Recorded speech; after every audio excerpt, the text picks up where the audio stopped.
नमस्कार दोस्तों, मैं एसी साहू आपके अपने YouTube channel AC chemistry classes में आप सभी का स्वागत करता हूं। कक्षा 12वीं के पहले यूनिट सॉलिड स्टेट में हम आज डिस्कस करने वाले हैं क्लासिफिकेशन ऑफ सॉलिड्स पे। सॉलिड क्या है, उसकी प्रॉपर्टीज क्या क्या है, इसके बारे में आप लोग इसके पहले वाले वीडियो में पढ़ चुके हैं। ठीक, अगर आपने वो वीडियो नहीं देखा है तो आप जाके देख सकते हैं हमारे YouTube चैनल पे। आज हम बात करेंगे क्लासिफिकेशन ऑफ सॉलिड पे। ठीक है, तो सॉलिड का जो क्लासिफिकेशन है वो दो तरीके से किया जाता है। पहला जो है वो कहलाता है क्रिस्टलाइन सॉलिड और दूसरा है एमॉर्फस सॉलिड। क्रिस्टलाइन का मतलब होता है क्रिस्टलीय, ठीक है, जिसकी एक नियमित संरचना होती है। ठीक है, क्रमिक ढंग से उसमें उसके पार्टिकल्स जुड़े होते हैं। ठीक है, तो क्रिस्टलाइन सॉलिड के क्या क्या कैरेक्टर हैं आइए देखते हैं। सबसे पहले जो क्राइटेरिया है वो है फिक्स ज्योमेट्री। ज्योमेट्री समझते हैं आप लोग? उसकी संरचना आकृति एकदम निश्चित होती है। ठीक है, और वो समय के साथ बदलती नहीं है। ठीक है, क्रिस्टलाइन सॉलिड की सबसे बड़ी खासियत यही है कि उसकी संरचना, उसकी ज्यामिति जो है वो फिक्स होती है, वो समय के साथ परिवर्तित नहीं होती है। दूसरा है आपका force of attraction. Force of attraction मतलब सॉलिड के मॉलिक्यूल्स में जो अटैचमेंट है, एक दूसरे को अपनी तरफ खींचने की जो ताकत है, वो सबसे ज्यादा क्रिस्टलाइन सॉलिड में होती है। ठीक है, और इसी फोर्स ऑफ अट्रैक्शन के कारण उसके मॉलिक्यूल आपस में जुड़े होते हैं और इसी के कारण उसकी ज्यामिति फिक्स होती है, निश्चित होती है। ठीक है, फिर है आपका नेक्स्ट पॉइंट है मेल्टिंग पॉइंट। मेल्टिंग पॉइंट का मतलब होता है गलनांक। ठीक है, वो टेम्परेचर जिसमें कोई सॉलिड जो है पिघलना शुरू होता है, उसको हम लोग मेल्टिंग पॉइंट कहते हैं। तो हर एक क्रिस्टली सॉलिड का, ठीक है, हर एक क्रिस्टली ठोस जो होता है क्रिस्टलाइन सॉलिड, उसका एक फिक्स, एक परमानेंट मेल्टिंग पॉइंट होता है जिसके नीचे वो मेल्ट नहीं हो सकता है। ठीक है, तो याद रखेंगे इसका मेल्टिंग पॉइंट हमेशा फिक्स होगा और उसके नीचे ये मेल्ट नहीं हो सकता है। ठीक है, फिर नेक्स्ट जो इसका कैरेक्टर है वो है एनिसोट्रोपिक। ठीक है, ये वर्ड जो है स्पेसिफिक है। एनिसोट्रोपिक का मतलब होता है ये एक ऐसा गुण है जिसमें किसी ठोस पदार्थ के भौतिक गुण, ठीक है, जैसे अपवर्तनांक है, ठीक है, ये जो है दिशाओं के साथ परिवर्तित होते रहते हैं। मतलब अलग अलग दिशाओं में इनके जो कैरेक्टर हैं वो अलग अलग होते रहते हैं। इसको हम लोग एनिसोट्रोपिक कहते हैं। ठीक है, क्रिस्टलाइन सॉलिड के कुछ एग्जांपल्स हैं। देखिए, सिंपल सॉल्ट, जितने भी सॉल्ट हैं वो क्रिस्टलाइन सॉलिड के अंदर आते हैं, ग्रेफाइट और डायमंड। ठीक है, सिंपल सॉल्ट मतलब नॉर्मल से जितने भी सॉल्ट, लवण जो होते हैं वो सब, और ग्रेफाइट और डायमंड मतलब हीरा, ये सब जो है क्रिस्टलाइन सॉलिड के एग्जांपल्स हैं। फिर हम देखते हैं अमॉर्फस। ठीक है, अमॉर्फस का मतलब कहलाता है अक्रिस्टलीय, जो क्रिस्टली ना हो। ठीक है, इसके क्या क्या कैरेक्टर है? पहला है इसकी ज्योमेट्री। ज्योमेट्री मतलब ज्यामिति। ठीक है, संरचना आकृति जो है निश्चित नहीं होती है। ठीक है, दूसरा है जो फोर्स ऑफ अट्रैक्शन है वो वीक होता है। फोर्स ऑफ अट्रैक्शन मतलब मॉलिक्यूल्स के बीच एक दूसरे को अट्रैक्ट करने की, खींचने की जो प्रॉपर्टी होती है वो बहुत वीक होती है, बहुत कम होती है। ठीक है, इसका मेल्टिंग पॉइंट फिक्स नहीं होता है। ठीक है, इसका मेल्टिंग पॉइंट फिक्स नहीं होता है, इसके पीछे का रीजन है कि इसकी इसकी जो ज्योमेट्री जो है, ज्यामिति जो है फिक्स नहीं है। इस फिक्स ज्योमेट्री नहीं होने के कारण उसका मेल्टिंग पॉइंट फिक्स नहीं होता है। ठीक है, नेक्स्ट जो कैरेक्टर है वो कहलाता है आइसोट्रोपिक। देखिए, वर्ड्स को क्लियर समझेंगे तो आसानी होगी। आइसो मतलब इक्वल, ठीक है, ट्रॉपिक, हर दिशा में इसके भौतिक गुण जो है एक समान होते हैं, इसलिए इसको आइसोट्रोपिक कहते हैं। ठीक है, इसके एग्जांपल्स हैं ग्लास, सिलिका, रबर और प्लास्टिक। ग्लास जानते ही हैं, कांच। ठीक है, सिलिका मतलब रेत, रबर तो सब जानते हैं, रबर और प्लास्टिक क्या है। ठीक है, तो फिर से एक बार देख लीजिए कि क्या है। दो टाइप से हमने सॉलिड को क्लासिफाई किया है, क्रिस्टलाइन सॉलिड और अमॉर्फस सॉलिड या नॉन क्रिस्टलाइन सॉलिड। ठीक है, दोनों में एक कंपैरेटिव स्टडी करके देख लेते हैं। क्रिस्टलाइन सॉलिड की ज्योमेट्री फिक्स होती है, एमॉर्फस की फिक्स नहीं होती है। ठीक है, क्रिस्टलाइन सॉलिड में फोर्स ऑफ अट्रैक्शन बहुत हाई होता है, जबकि एमॉर्फस में फोर्स ऑफ अट्रैक्शन वीक होता है। ठीक है, मेल्टिंग पॉइंट की बात करें तो क्रिस्टलाइन सॉलिड में फिक्स स्ट्रक्चर होने के कारण, एक पर्टिकुलर इंटरनल स्ट्रक्चर होने के कारण, अरेंजमेंट होने के कारण उसकी जो मेल्टिंग पॉइंट है बहुत ज्यादा होती है या फिक्स होती है। जितनी भी है वो फिक्स होती है। और अमॉर्फस में कोई परमानेंट स्ट्रक्चर नहीं होने के कारण उसकी मेल्टिंग पॉइंट जो है फिक्स नहीं होती है, वो कम ज्यादा टेम्परेचर में मेल्ट हो सकती है। ठीक है, फिर बात करते हैं जो चौथा करेक्टर है, ठीक है, दैसिक गुण कहते हैं इसको। ठीक है, एनिसोट्रोपिक, एनिसोट्रोपिक का मतलब है दिशाओं के साथ भौतिक गुणों में परिवर्तन होना, मतलब अलग अलग दिशाओं में अगर भौतिक गुणों की गणना की जाए तो अलग अलग मिलेगी। ठीक है, और आइसोट्रोपिक का मतलब है सभी दिशाओं में, ठीक है, जिस दिशा में भी हम भौतिक गुणों की गणना करेंगे वो एक समान होगा। ठीक है, एग्जाम्पल मैंने पहले ही बता दिया है। ठीक है, अब बेसिकली याद रखिए क्रिस्टलाइन सॉलिड को ही हम सही मायने में सॉलिड कहते हैं। ठीक है, सही मायने में क्रिस्टलाइन सॉलिड ही सॉलिड है। तो क्रिस्टलाइन सॉलिड को फिर से क्लासिफाई किया गया है बहुत सारे आधारों के आधार, बहुत सारे बेसिस पे। ठीक है, उसमें सबसे पहला जो क्लासिफिकेशन है वो है इंटरमोलिकुलर बॉन्ड्स। ठीक है, मतलब उसके अणु जिस बंध से जुड़े होते हैं उसके आधार पे हमने उसे 4 तरीके से क्लासिफाई किया है। Ionic crystalline solids, covalent crystalline solids, molecular crystalline solids और मेटेलिक क्रिस्टलाइन सॉलिड्स। चलिए आगे देखते हैं। चलिए, क्लासिफिकेशन ऑफ क्रिस्टलाइन सॉलिड्स।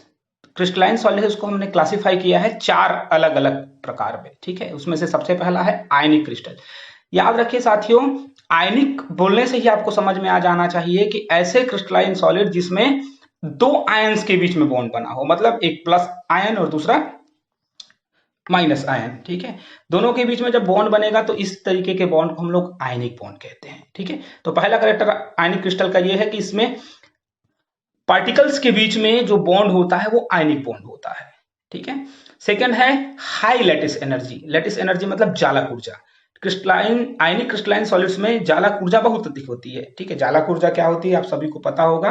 ठीक है, 2 आयंस के कॉम्बिनेशन से जितनी एनर्जी रिलीज होती है, ठीक है, या किसी आयनिक क्रिस्टल को तोड़ने के लिए जितनी ऊर्जा की जरूरत होती है उसको हम लोग लैटिस एनर्जी कहते हैं। ठीक है, आयनिक क्रिस्टल में लैटिस एनर्जी बहुत ज्यादा होती है। ठीक है, ब्रिटल, ब्रिटल का मतलब होता है भंगुर। ठीक है, आयनिक क्रिस्टल भंगुर होते हैं, मतलब इनको अगर ताकत के साथ प्रहार किया जाए तो ये टूट जाते हैं। ठीक है, फिर है मेल्टिंग और बॉइलिंग पॉइंट। मेल्टिंग पॉइंट का मतलब होता है गलनांक और बॉइलिंग पॉइंट का मतलब होता है क्वथनांक। ठीक है, आयनिक क्रिस्टल में ये दोनों ही ज्यादा होते हैं। ठीक है, सॉल्युबल इन पोलर सॉल्वेंट। ठीक है, सॉल्युबिलिटी मतलब घुलनशीलता।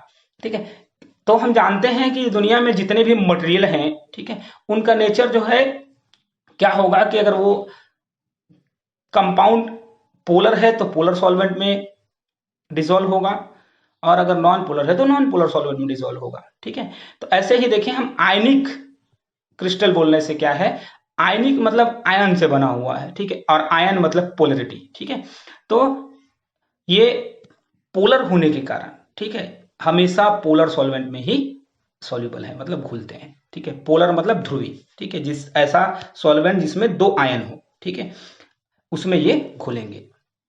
फिर है non conductor of electricity in solid state. ठीक है, नॉन कंडक्टर का मतलब होता है कुचालक। ठीक है, ये इलेक्ट्रिसिटी को कंडक्ट नहीं करते हैं लेकिन सिर्फ सॉलिड स्टेट में। ठीक है, जब ठोस के फॉर्म में होते हैं तो ये इलेक्ट्रिसिटी को कंडक्ट नहीं करते हैं, लेकिन जैसे ही ये लिक्विड फॉर्म में या मेल्ट फॉर्म में आ जाते हैं तो ये इलेक्ट्रिसिटी के गुड कंडक्टर हो जाते हैं।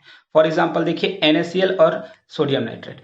NaCl सॉलिड स्टेट में इलेक्ट्रिसिटी को कंडक्ट नहीं कर सकता है, अपने में से ट्रांसफर नहीं कर सकता है, लेकिन NaCl का सॉल्यूशन या मेल्ट NaCl जो होता है वो गुड कंडक्टर ऑफ इलेक्ट्रिसिटी होता है। ठीक है, नेक्स्ट जो है हमारा टॉपिक है कोवैलेंट सॉलिड। ठीक है, या कोवैलेंट क्रिस्टलाइन सॉलिड्स। ठीक है, तो नाम से ही क्लियर है, कोवैलेंट का मतलब है जिसमें मॉलिक्यूल्स के बीच में कोवैलेंट बॉन्ड बना हो। ठीक है, तो इसमें मॉलिक्यूल्स के बीच में सबसे पहला कैरेक्टर ये है कि इसमें मॉलिक्यूल्स के बीच में कोवैलेंट बॉन्ड होता है। ठीक है, फिर इनका मेल्टिंग और बॉइलिंग पॉइंट मतलब इनका क्वथनांक और गलनांक सबसे ज्यादा होता है।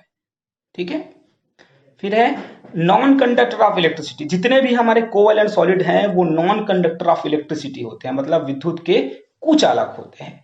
लेकिन इसमें एक आपको अपवाद मिलेगा, एक एक्सेप्शन है, वो है ग्रेफाइट। ग्रेफाइट जो है गुड कंडक्टर ऑफ इलेक्ट्रिसिटी है, वो विद्युत का सुचालक होता है। ठीक है, जितने भी हमारे कोवैलेंट सॉलिड्स हैं, ठीक है, वो रिजिड होते हैं। रिजिड मतलब समझते हैं आप लोग, कठोर होता है। ठीक है, लेकिन इसमें भी एक एक्सेप्शन है, ठीक, बाकी जितने भी हमारे कोवेलेंट सॉलिड हैं वो सब कठोर होते हैं, लेकिन ग्रेफाइट सॉफ्ट होता है। ठीक है, तो यहाँ भी एक एक्सेप्शन है। फिर इनसॉल्युबल इन पोलर सॉल्वेंट्स, जैसा कि मैंने थोड़ी देर पहले बताया आपको कि दुनिया में जितने भी कंपाउंड्स हैं वो पोलरिटी के बेसिस पे डिसॉल्व होते हैं। ठीक है, तो कोवेलेंट जो सॉलिड्स होते हैं वो नॉन पोलर इन नेचर होते हैं, इसमें आयंस नहीं होते हैं। इसी आयंस के अब्सेंस के कारण ये पोलर सॉल्वेंट में सॉल्युबल नहीं है, खुलते नहीं है। ठीक है, एग्जांपल देख लीजिए डायमंड और ग्रेफाइट। ठीक है, डायमंड और ग्रेफाइट जो है कोवेलेंट सॉलिड्स के एग्जांपल हैं। चलिए आगे चलते हैं। तीसरा जो प्रकार है वो है मॉलिक्यूलर सॉलिड्स। ठीक है, नाम से स्पष्ट हो गया है कि मॉलिक्यूल से बना हुआ है। ठीक है, इसमें जो अलग अलग मॉलिक्यूल है वो वीक वंडरवॉल बॉन्ड से जुड़े होते हैं। ठीक है, वंडरवॉल एक बॉन्ड होता है। ठीक है, ये आपने 11th में पढ़ा होगा। ठीक है, वीक वंडरवॉल बॉन्ड से ये जुड़े होते हैं एक दूसरे से। ठीक है, और इनका नेचर जो होता है वो सॉफ्ट होता है। सॉफ्ट मतलब कोमल या नरम जिसको हम कहते हैं। ठीक है, कुछ कुछ मॉलिक्यूलर सॉलिड इतने नरम होते हैं कि आप उनको नाखून से कुरेद सकते हैं। ठीक है, इतने भी सॉफ्ट होते हैं। इनका मेल्टिंग और बॉइलिंग पॉइंट जो है बहुत लो होता है, मतलब इवन कुछ कुछ तो रूम टेम्परेचर के आसपास भी मेल्ट हो जाते हैं। ठीक है, ये इलेक्ट्रिसिटी और हीट मतलब ताप और विद्युत दोनों के कुछ अलग होते हैं। ठीक है, इनके अंदर कोई आयनिक प्रॉपर्टी नहीं होती है, कोई पोलर नेचर नहीं होता है। इसी कारण ये जो है इलेक्ट्रिसिटी और हीट दोनों के नॉन कंडक्टर हैं, कुछ अलग होते हैं। ठीक है, इनको इंसुलेटर के फॉर्म में यूज किया जाता है। इंसुलेटर समझते हैं, ऐसा पदार्थ जिसमें से होकर के विद्युत धारा हम प्रवाहित नहीं कर सकते हैं, जिससे इलेक्ट्रिसिटी हम ट्रांसफर नहीं कर सकते हैं, उनको इंसुलेटर कहते हैं। इनको इंसुलेटर के जैसा यूज किया जाता है। ठीक है, इसके एग्जाम्पल्स हैं आइस, आयोडीन और नेथलीन। ठीक है, आइस मतलब बर्फ, आयोडीन आप लोग जानते हैं, और नेथलीन मतलब डामर की गोली जिसे आप कहते हैं। ठीक है, आखिरी जो टाइप है वो है मेटेलिक सॉलिड्स। ठीक है, मेटेलिक सॉलिड का मतलब समझते हैं। ठीक है, नाम से क्लियर है, मेटल सॉलिड्स। ठीक है, ऐसे सॉलिड्स जिनमें मेटलिक बॉन्ड हो। ठीक है, अब ये स्पेसिफिक चीज है। अभी तक हमने समझा आयनिक बॉन्ड, कोवेलेंट बॉन्ड और वंडरवॉल बॉन्ड। ठीक है, ये मेटेलिक बॉन्ड क्या होता है? ठीक है, तो जब धातु के प्लस आयन और इलेक्ट्रॉन के बीच, ठीक है, देख रहे हैं, धातु के प्लस आयन और इलेक्ट्रॉन के बीच में डायरेक्ट बॉन्ड होता है। ठीक है, तब इसको हम धात्विक बंध या मेटलिक बॉन्ड कहते हैं। ठीक है, मेटलिक बॉन्ड। ठीक है, तो सबसे पहला, जब धातु के धन आयन और इलेक्ट्रॉन के बीच बॉन्ड हो तब उसको हम लोग मेटलिक बॉन्ड कहते हैं। पहला कैरेक्टर ये है कि इसके अंदर जो बॉन्ड होता है वो मेटलिक होता है। ठीक है, दूसरा कैरेक्टर है मेलिएबल। मेलिएबल का मतलब क्या होता है? ठीक है, अगर इस ठोस को हम पीटे, ठीक है, तो ये टूटेगा नहीं। पीटने का मतलब है हैमर से अगर उसको ठोका जाए तो वो टूटता नहीं है। ठीक है, बल्कि वो क्या होता है, फैलता जाता है। ठीक है, उसमें प्रसार होता है, इसे हम लोग मेलिबिलिटी कहते हैं। ये मेलिएबल है।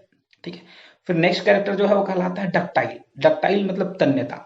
अगर इसको खींचें तो ये लगातार फैलते जाता है। ठीक है, इसको डक्टिलिटी कहते हैं। ठीक है, याद रखिए, जो एक गोल्ड है, एक सोना है, उसके 1 ग्राम से, 1 ग्राम सोने से 2 किलोमीटर लंबा तार खींचा जा सकता है, इतनी उसकी डक्टिलिटी होती है। तो याद रखेंगे गोल्ड की डक्टिलिटी सबसे ज्यादा होती है। फिर नेक्स्ट जो है वो लश्चर। लश्चर मतलब चमक। ठीक है, याद रखिए धातु के सरफेस में मुक्त इलेक्ट्रॉन होते हैं, फ्री इलेक्ट्रॉन्स होते हैं, जैसे आपको स्ट्रक्चर में दिखाई दे रहा है। ठीक है, तो इस फ्री इलेक्ट्रॉन के कारण ही उसमें चमक होती है, इसको हम लोग लश्चर कहते हैं। ठीक है, हर धातु की चमक होती है।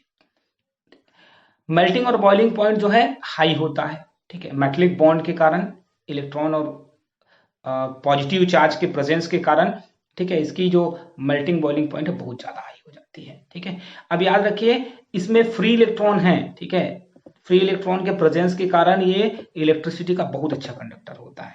ठीक है, हमको पता है जितने भी धातु हैं वो विद्युत के सुचालक होते हैं, गुड कंडक्टर ऑफ इलेक्ट्रिसिटी होते हैं। इसके एग्जांपल्स क्या क्या है तो ध्यान से सुनेंगे। जितने भी मेटल हैं आपके, ठीक है, जैसे गोल्ड है, सिल्वर है, कॉपर है, एल्यूमिनियम है, ठीक है, ये सब जो है इलेक्ट्रिसिटी के गुड कंडक्टर होते हैं, और ये सब मेटलिक सॉलिड्स के अंदर आते हैं। ठीक है, तो दोस्तों हमने आज बात की है कि क्रिस्टलाइन सॉलिड को 4 टाइप से हमने क्लासिफाई किया है। ठीक है, आयनिक सॉलिड, क्योंकि आयनिक इसलिए क्योंकि उसमें आयंस जो है प्लस और माइनस के बीच में आयनिक बॉन्ड बनता है। फिर है कोवैलेंट बॉन्ड, इसमें पार्टिकल्स के बीच में या एटम्स के बीच में, ठीक है, कोवैलेंट बॉन्ड बनता है। ठीक है, मॉलिक्यूलर सॉलिड्स, क्योंकि ये मॉलिक्यूल्स के बीच में, मॉलिक्यूल्स के कॉम्बिनेशन से बनते हैं जिनमें वॉन डेर वाल्स बॉन्ड पाया जाता है। ठीक है, मेटेलिक सॉलिड्स, इसमें मेटल बेसिकली होते हैं जिसमें इलेक्ट्रॉन और मेटल के पॉजिटिव चार्ज के बीच में बॉन्ड बनता है, इसलिए इसको हम लोग मेटेलिक सॉलिड्स कहते हैं। ठीक है,